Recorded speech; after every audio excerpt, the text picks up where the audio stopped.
Good evening, everyone, and welcome to our regular health forum. We're been doing these monthly for since earlier this year, just as part of our efforts to help the community recover from the pandemic. And while I know everybody's going through a little bit of a resurgence and a little bit of anxiety, I think having these on a regular basis gives us an opportunity to really think about our personal health and our personal well-being. We'll remind everyone that this is being broadcast on Zoom, and we are recording this, and we will put this out on our city's website and other platforms for future viewing. This month, our focus is on safety tips for the public regarding prevention of house fires and some basic EMS issues. Our fire department is one of the best in the country, in my opinion, and we have some top-notch people who serve us on a daily basis in our community. And just a little bit of statistics about how busy our fire department is. We had over 19,000 calls for service last year. That included 133 structure fires and over 14,000 EMS response calls. It's a very busy operation and takes a lot of training and a lot of dedicated professionals to keep it going. And we have a few on our call tonight that I've enjoyed working with for many years now. One of the other things that just proves how great our fire department is the fact that just this past week, we were honored by the Texas Fire Chiefs Association for our Best Practices Recognition Program. And this was an honor that basically recognizes the continual effort to improve not only our training, but our procedures and our personnel. So very excited about our fire department achieving this, and congratulations to Chief Wilson and your staff. I know it was a long process and something that took a lot of time, but again, it will help our department grow in the future. So tonight, I would like to introduce our panelists. We have Chief Rusty Wilson, who's been with us since last November. We have Darrel Evans, who is a longtime member of our department, and also Jason Sutcliffe, who has also been with us for many years. And again, I've worked with all three of them, and I can't think of three finer representatives of our fire department. So thank you all for being here tonight. And we'll go ahead and jump in. We'll start with Darrel. Darrel is an investigator in our fire prevention division, and can probably start off talking a little bit about what are some of the more common causes for house fires that you've seen in your career. Well, during the time I've seen three categories, some of them dealing with fireplaces, and a lot of times it's just maybe not properly having them cleaned occasionally. Here in Texas, people tend to take that for granted, and then this last winter, they realized how important that can be and needed as a backup source of heat. Not only making sure it's clean to keep fires, but also to make sure that the smokestack is also in good condition so we don't have a carbon dioxide issue that can plague, it can be very devastating to people and families. Also, some people tend to use artificial logs. They are handy, but I've actually had a few fires where people would stack multiple artificial logs when they're actually intended just for one to help start a fire. But whenever you put more than one on there, it will produce a lot of heat and more than what the fireplace is designed for. Another category is electrical overloading. Something as simple as multi-plug adapters. When you put in a multi-plug adapter and it's going into one plug, and you have anywhere from 3 or 4 or 5 items plugged into these multi-plug adapters, you are, depending on what you got plugged in there, it can be a very dangerous overloading situation. I have seen multiple fires that have melted the multi-plug in all the wires to the point where it actually did start small fires or even be the cause of a large fire. Extension cords. A lot of times, if you do have to use an extension cord, really you should only use that for a temporary use, like if you're using a tool or something. But if you do have to use something, make sure it's a proper thickness. I've seen so many thin little dollar extension cords that will actually be hot to the touch because they're overloading it, trying to run a space heater. Space heaters should be usually plugged directly into the outlet because they do draw so much energy. They're recommended to do just that and not use extension cords or multi-plug adapters. And then one that's overlooked quite a bit is clothes dryers. Lint will build up, and sometimes, you just got, I know it's hard, but you just need to pull that dryer out. Not only taking the lint trap and cleaning that, but you'll be surprised how much lint will accumulate all in the body of the dryer. And especially if you happen to have a dryer that is on an internal room, a lot of those stacks, they have to go straight up. Well, they are notoriously bad about getting clogged up and then causing the heat to build up and also start a fire with clothes dryers. And Darrel, just for clarification, when you talk about a multi-plug adapter, are you talking about something that plugs directly into the outlet, or do surge protectors and the ones that kind of have the extension cord that you see for computer setups and all of that? Yeah, that's a great question. A lot of the multi-plug adapters, I've seen actually surge protectors that have caught on fire because just over time, they're just like any other appliance. They can start kind of getting beat down, wore down. The multi-plug adapters that we typically see are the unprotected that doesn't have a surge. But actually, one of the biggest violations that we have when we go do business inspection is actually what we call daisy chaining or piggybacking, where you plug one surge protector into another. And I have actually seen as many as 4 or 5 of these, to where when I counted how many electrical devices I had plugged in, which all ends up going back to one outlet, was in the 20s. And I was like, that's just not a good thing to do. So, yeah. Moving on to some other things to kind of help residents with their protecting their home is I think we can all agree that smoke detectors are very important in households. So can you tell us a little bit about those and how to check those and how often we should be changing batteries, that sort of thing? Yes, sir. There's no doubt. Smoke detectors save lives. For something that only costs anywhere from $10 to $25, it's the best money you'll ever get on protecting your family. But also part of that is also making sure that they are still working properly. Innovations have come a long way with lithium batteries, where you'll get an 8 to 10 year lifespan out of a lot of these detectors, so you don't have to constantly be changing that battery that wants to beep at you at 2 o'clock in the morning.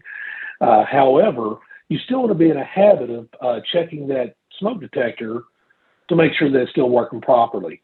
Again, you probably heard this before, but when you go around changing those clocks forward and backwards, take that extra minute just to check your smoke detectors in each room. Like I said, it's the best protection you could ever have around your family.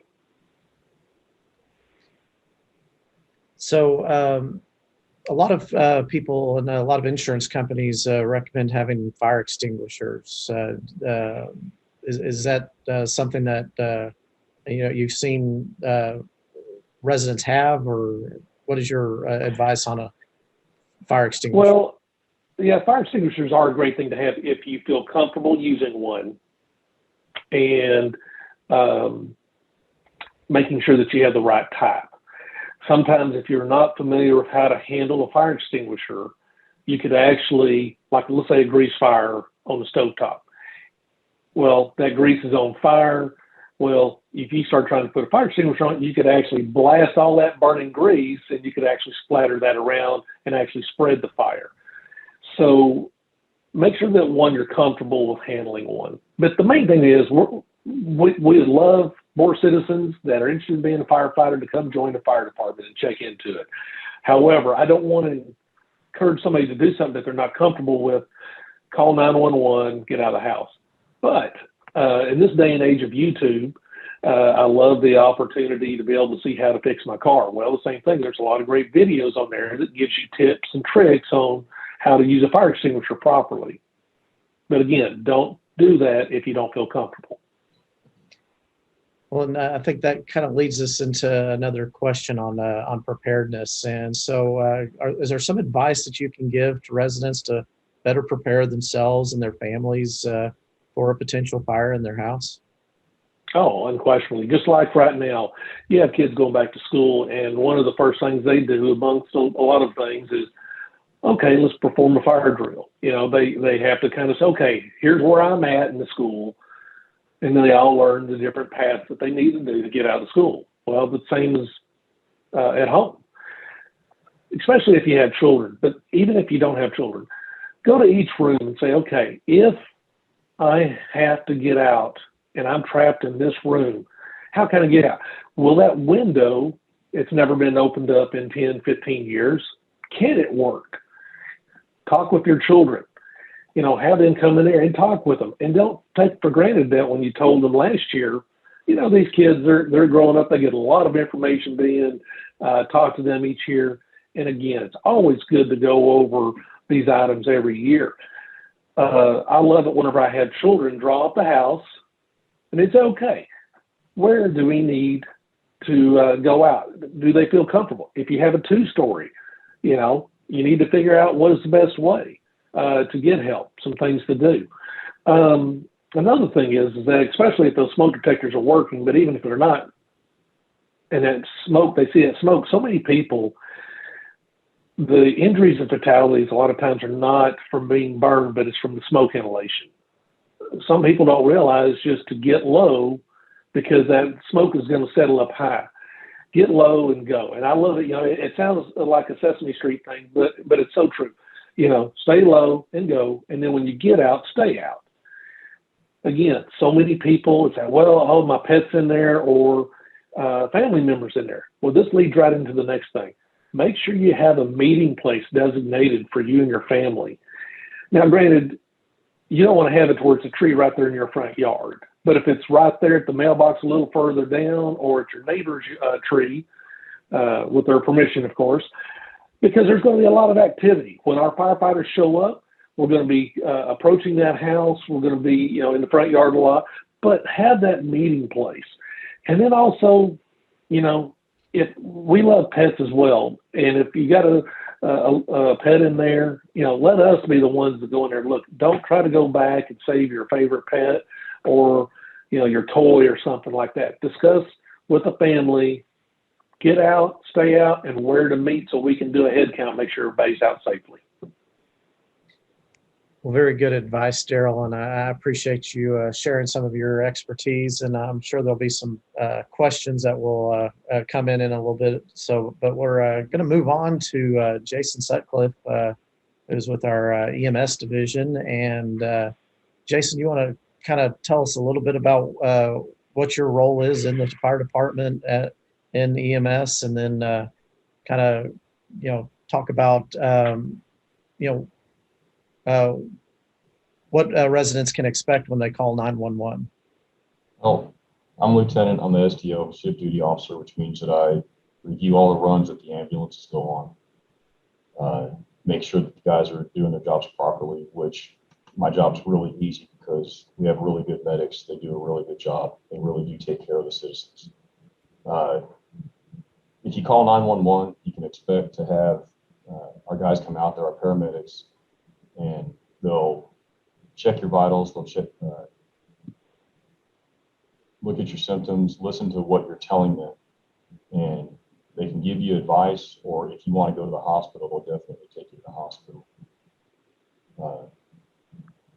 So they're all good guys. They're all there to help, and if you need help, give us a call. And pretty much in my experience, most of our firefighters are also paramedics, correct? So it may not be just you might not see an ambulance, you may see a fire truck, and all of those guys are fully trained paramedics. Yes, sir.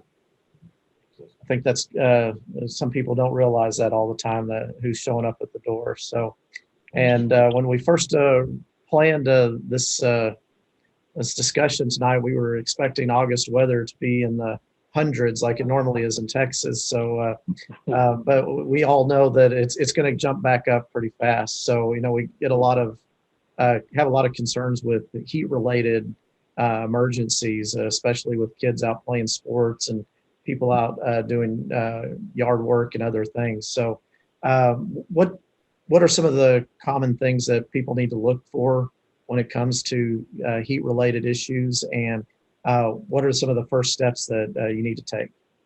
Well, there's 3 levels of heat emergencies. You have heat cramps, heat exhaustion, and heat stroke. Heat stroke being the most serious. All 3 can be prevented. One of the biggest things, and we all know this, as the summer comes around, you've got to get acclimated to the higher temperatures. So always stay hydrated when you're out there. Heat cramps are generally the first stage of a heat emergency, and it's characterized by muscle pain and tightness and cramping. Heat exhaustion is going to include the muscle cramps, but it's also going to have an increased heart rate, you have a headache, you can have extreme thirst. You could even have nausea, vomiting, get dizzy, or possibly even faint. And heat stroke is a life-threatening emergency. You can have body temperature over 104 degrees. The person will have irrational behavior, they can be confused, their breathing will be shallow, the pulse will be really fast and really weak. It could even result in seizures or loss of consciousness. Avoid this stuff. Like I said, know your limits. Make sure you get acclimated before you just get out there in the heat and try and go 100%. But stay hydrated, drink water, sports drinks with electrolytes. Avoid alcohol when you're out doing stuff. Older adults, younger children are more susceptible to heat emergencies. If any of these symptoms do occur, get in shade. If you can't get indoors to a cooler temperature, take in some fluids. But if any of the symptoms of heat stroke occur, make sure to call 911. We'll get people out there to help you. So I think it's safe to say that if you suspect somebody being close, or we don't expect everyone to be able to diagnose, that it's always good to go ahead and call 911. Absolutely. If someone's getting dizzy and they're not able to quench their thirst, they're throwing up, or any of the more serious symptoms that I mentioned about heat stroke, give us a call. We'll come out, we'll check you out. If you need to go to the hospital, we'll take you to the hospital. And, I think we see a lot of issues with the heat emergencies, especially around some of the sports. Kids are playing football, soccer, and baseball, and, again, hot temperatures that can linger into, September. So you had mentioned staying hydrated. Do you have any, recommendations on just how often you need to make sure, especially if you've got a team out there practicing, how often should they be taking breaks or getting hydrated? Once you get acclimated, you can probably go a little bit longer than you otherwise would, but you should be taking breaks probably between 10 to 30 minutes to get water. And really, you should probably be drinking at least a gallon of water a day or more if you're doing a lot of physical strenuous activity outside.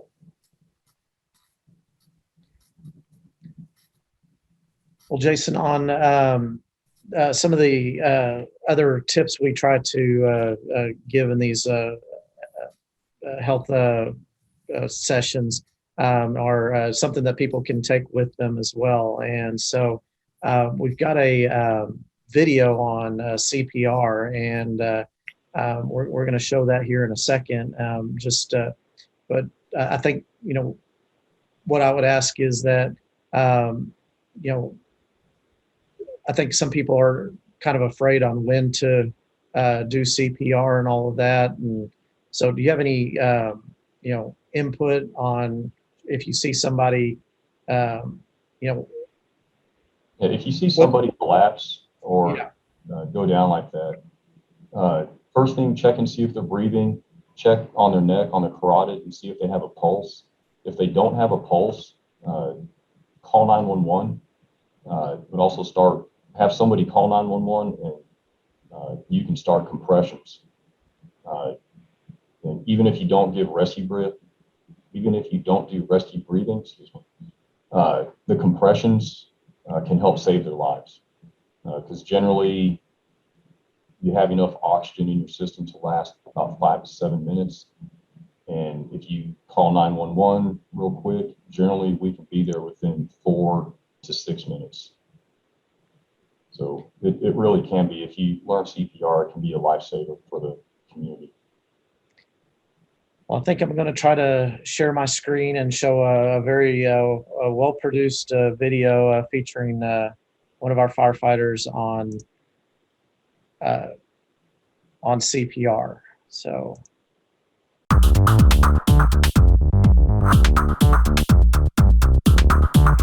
Hello, my name is Eric Richmond. I'm a firefighter paramedic with the Mesquite Fire Department.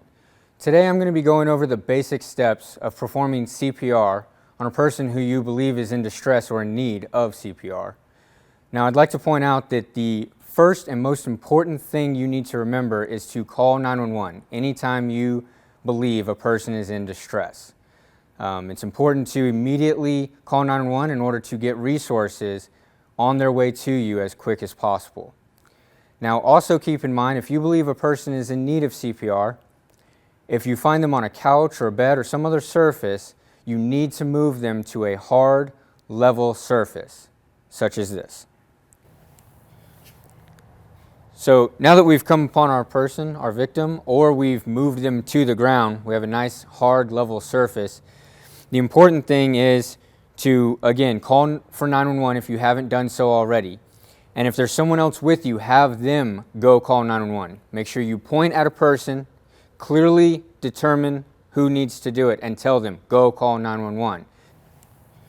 As well as if you're in a public place, have someone else go see if they can find an AED. Most public locations, most public buildings, airports, things like that, have AEDs. If there's an AED available, when they bring it, the most important thing to do is turn it on. It will walk you through everything you need to do. Just follow the instructions of the machine and you can't go wrong.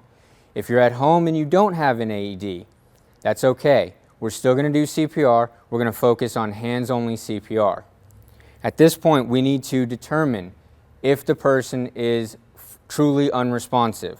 The easiest way to do that is to simply lightly tap them. You don't want to injure them, but you want to tap them hard enough and loud enough that you could wake a normal person.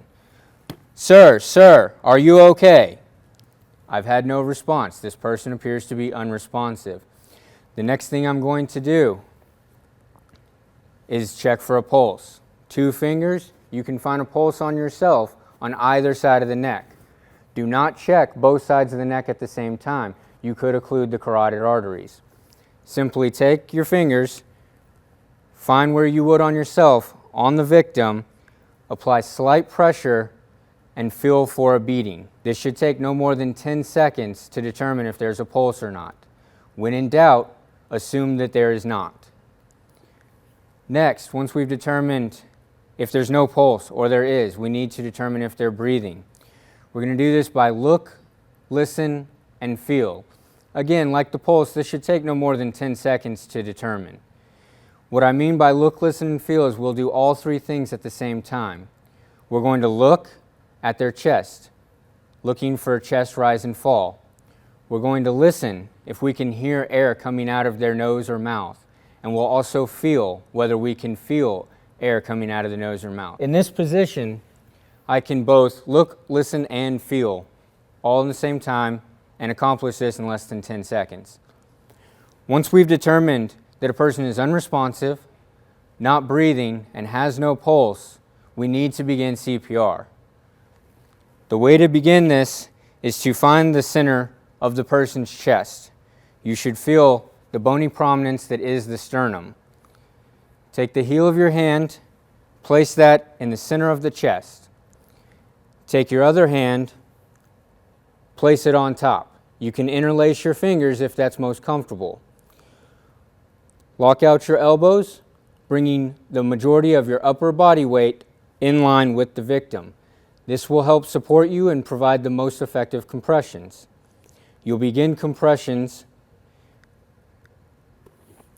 down and come all the way up. You do not need to bounce. You do not need to remove your hands. Keep your hands in contact with the victim, but it is important that you come all the way up. When you compress, your compression should be at least 2 inches deep and at a rate of 100 to 120, like so.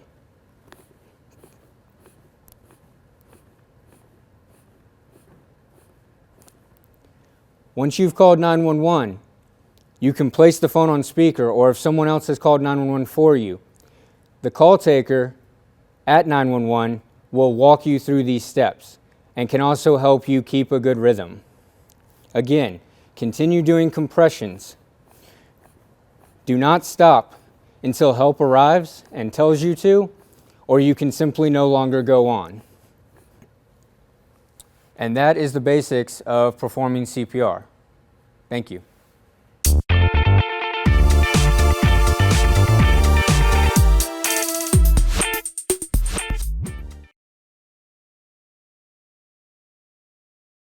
Well, Jason, thanks for your input tonight, and we appreciate all that you do for the city and our community. And thanks for keeping everybody on the fire department well trained and well prepared to take care of us. So, I'm going to move on to Chief Wilson. And Chief, just once again, I wanted to thank you for helping us get that video in place and getting tonight's program going. So wanted to kind of go back a little bit to fire prevention. I know Darrel mentioned the dryers and cords as being some of the leading sources of fires, but we have a lot of issues with kitchen fires as well. And so can you tell us a little bit about how to prevent fires in kitchens and what to do to respond if should you experience one? Sure. In the kitchen, cooking is a leading cause of home fires in the residential setting. So there are some common sense methods of prevention that we can just walk through. And one goes back to what Darrel was saying earlier. Just simply don't overload the electrical outlets. That's kind of a temptation in the kitchen, because oftentimes on the counter, you have a lot of electrical appliances. So people sometimes tend to overload electrical outlets because of plugging too many of those electrical appliances in to one outlet. You need to unplug small appliances when you're not using them. So if you're cooking with other appliances, make sure those that are not in use are unplugged, and that will help. It's always wise to keep a pan lid or a baking sheet nearby while frying. That helps alleviate some of those problems that Lieutenant Evans was referring to earlier, in that you don't want that grease splattering. Whatever you do, you don't want to move the pan. That is not the time. I mean, if you have a grease fire to be moving the pan, simply slide either the lid or that baking sheet over the pan and help just snuff out that grease fire. You can smother it like that.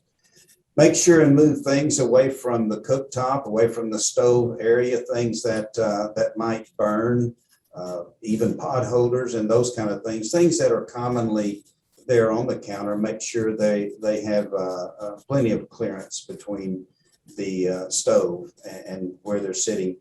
Then another thing, a real important thing, this is huge when it comes to safety for children, is take those pot handles, those pan handles, move those toward the back of the stove. It's so easy for a young child to come along and reach up and grab one of those handles. And many children end up scalded with boiling water or injured because of grease and what have you. So it's always best to keep children and even pets at least 3 feet from the stove when you are cooking. Thank you, Chief. And we talked a little bit earlier about kind of some of the health related issues with this time of year, but I also know that there's a lot of fire issues that are kind of common this year with people being outside and different things going on related to summer. So can you tell us a little bit about some of the common fires that we experience and kind of what some of the prevention opportunities are? Yes, sir. So it is a common thing during this season for people to get out and do some outdoor grilling, and maybe not in the extreme heat, but when it's cool enough to do so.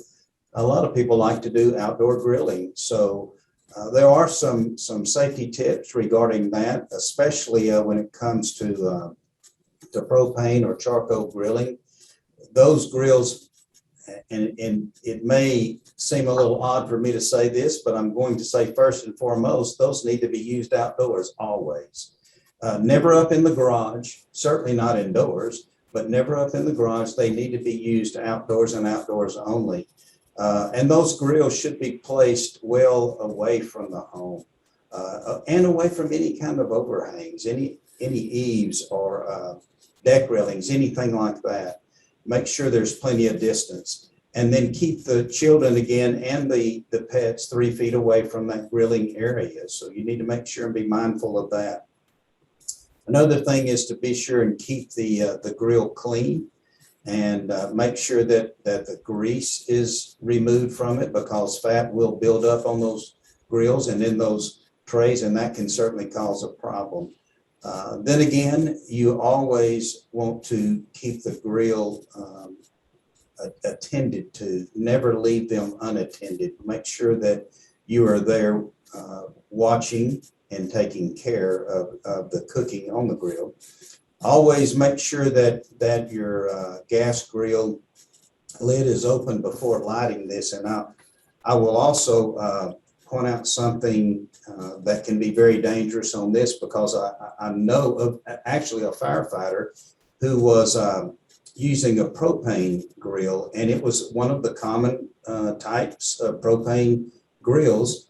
He had gone out, he had tried to light it 3 or 4 times, it wouldn't light. He turned the propane off and he opened up the lid and left for several minutes. Came back later thinking everything was going to be fine. He turned on the propane, and as soon as he hit the lighter, the thing blew up from below. And the reason that it did is because propane gas can settle oftentimes into those areas. So it settled into the area behind the double doors that close underneath most common propane grills. And that caused severe burns to his legs and severe scarring to this day. So be aware of that. Don't just take the lid and open it up. Open the doors from underneath where the propane tank is often stored also, and let that air out very good. If you have problems lighting it, make sure to get it well ventilated before you attempt to light it again. I think those are very good points, and a lot of things that you might take for granted when you're grilling. And if you feel like you do it a lot, I'm sure you kind of get into a routine where you might overlook something. So I think it's always a good reminder, and it's always understand that there is a hazard, and you need to be aware of it. At all times. So several times I've mentioned just how great our fire department is, and we have some really fine people in the fire department. So, a lot of times people ask, well, what does it take to be a firefighter in the city of Mesquite? I know, there are people with kids and grandkids and all of that, and people always looking for career opportunities. So, is there anything you can share about what you're looking for in a firefighter, and what people should consider if they wanted to pursue this career? Absolutely. We're always looking for good candidates, and we're looking for those people who are compassionate and caring for their fellow human beings, and have a desire to serve. I'll go over a few of the things that we require, and we are what's called a civil service department, so we are governed by Texas Local Government Code, Chapter 143, and that has specific requirements that have to be met. The best thing to do for someone who might be interested or feel like they might be interested in being a Mesquite firefighter is to go to our website. And if you will go to www.cityofmesquite.com, on the page, you need to click on the little briefcase toward the top that says Find Employment. And you can do this at any time. You can do this evening. Go online, find employment, and then fill out what's called the job interest card. It's an electronic card, and we usually test and have an entrance exam, which is one of our requirements, in February. If you go ahead and fill out that interest card and you check either EMS as your interest or firefighting EMS or both, I would even check both, then that will generate an email to you, and we will keep you up to date. The city will send you emails, send you reminders, we'll send you a notification along about November or December when we're getting ready to have that February entrance exam. It'll also, with the application, have you fill out a few things, a few questions. And for example, you would need to be a citizen of the United States. And we have, by that Chapter 143, we have an age requirement. When we give the test, it would simply require that you be at least 21 years old and no older than 35 years of age. So those are some of the questions you would need to answer. And then other than that, it's just some things that you can go through and see those questions, but you would need to have like 60 hours of college, or you can have 30 hours of college and 2 years active military service. And I want to emphasize that word, active military service, with an honorable discharge. That doesn't count reserve duty and that kind of thing. So if you meet the requirements, then certainly we would invite you to take our entrance exam. We're always, again, looking for good candidates. This is an excellent department to work with. Please get online, look it over, and fill out that interest card if you're interested. Well, Chief Wilson, thank you very much for that. And hopefully, if somebody does have an interest, always feel free to reach out to our Human Resources Department. We can also, if you're not sure and you want to talk to someone, I believe anybody in the department would be glad to speak to potential candidates and tell them a little bit about their experience. So again, thank you for that. And again, to Darrel and Jason, I want to thank you all for your time tonight. We do have a little bit of time for questions. And so if anybody who is watching would like to ask a question, please feel free to enter that into the chat area down at the bottom. We always happy to answer any questions. Darrel, I'll ask just one question of you about your role with the city. Part of your job is to go out and ensure that our businesses are safe and all of that. Can you tell us a little bit about what you look for when you walk into a business and why you do that? I'll be glad to. When I go out and do business inspections, I almost approach it just from the street side to just from the approach of an emergency response. Can the responding engine or ambulances see an address? Is the address properly posted so we can see where to go? Once I get there, then I start just kind of looking at the general location for some of those electrical hazards. That tends to be a very common one, wanting to use those multi-plug adapters and plugging into many devices, running extension cords. Obviously, we make sure that they're fire protection systems, whether it just be a fire extinguisher or some of your bigger locations that have sprinkler and alarms. I just try to make sure that they are maintaining those systems and also give them education at that business to help them however I can. Other things structurally related, and then also one of the most important things, can people get out safely if an emergency were to occur? I always try to emphasize to people that the exit signs above the doors are not fire exits, they are emergency exits. And in this day and age of other type of emergencies that we've had to deal with, they can understand that even more so when I try to explain them. So that's some of the things I look at a lot of the businesses.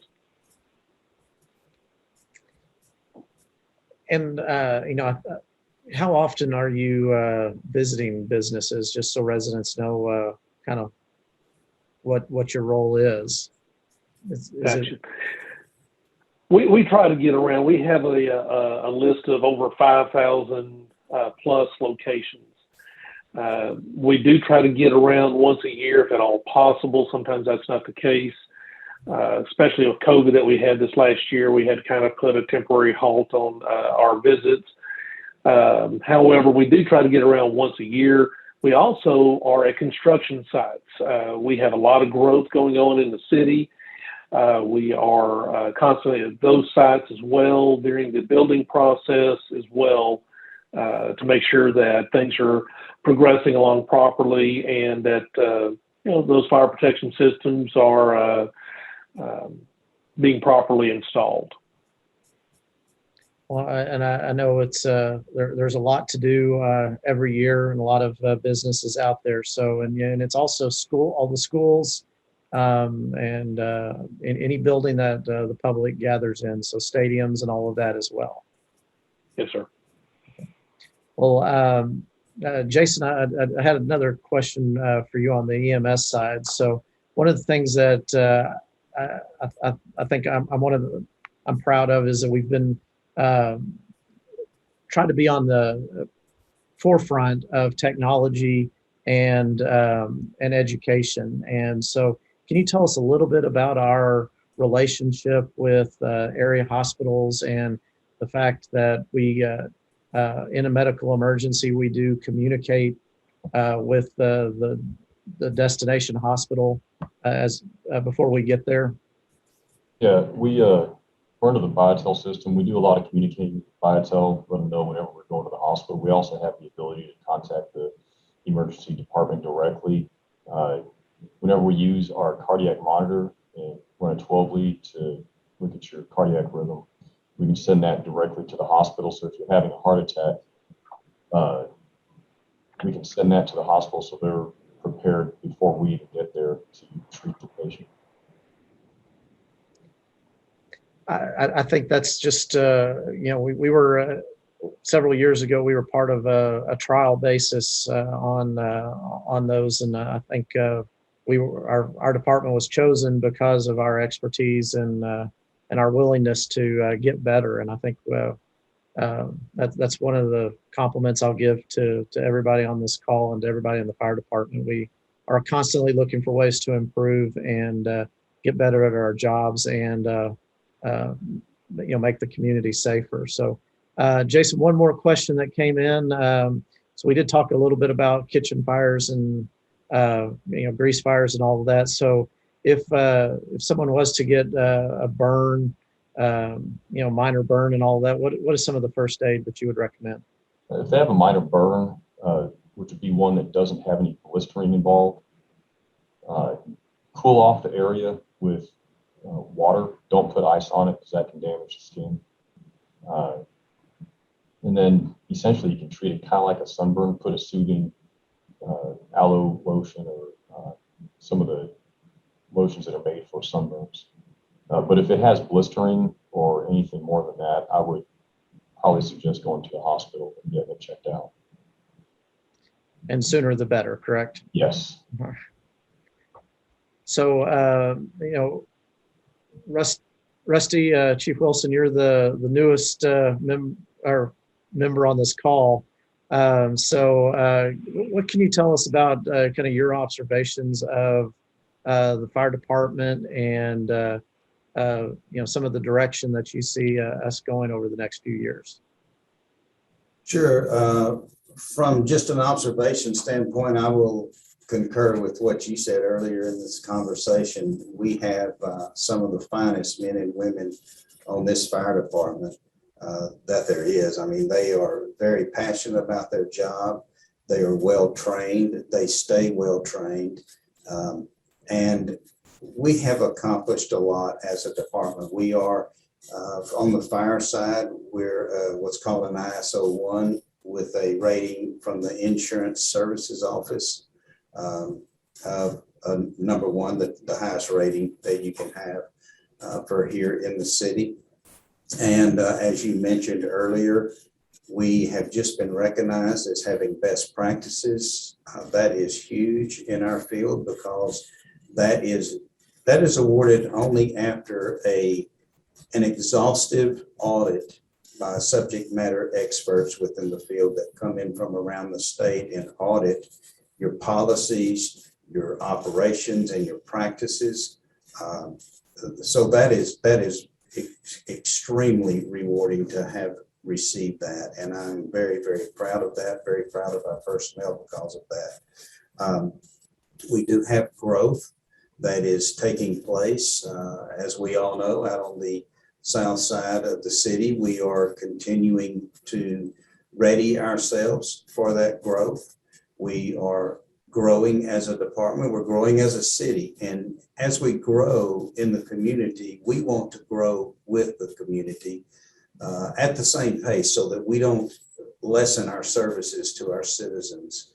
Our men and women out there do an incredible job in serving our community and serving our citizens, and we will continue to do that absolutely to the best of our ability. But it is wonderful to have that confirmation from an outside source and an outside party also. So we will certainly continue in that vein. We are looking forward to replacing one of our stations, which is Station 2 over off of Oaks Drive. And we are actually in the infancy stage, but going through that process now to get ready to do that construction.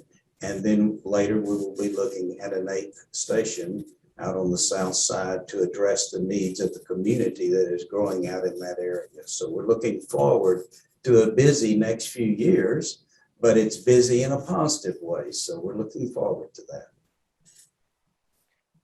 Chief Wilson, thank you. And Darrell Evans and Jason Sutcliffe, thank you for your time tonight.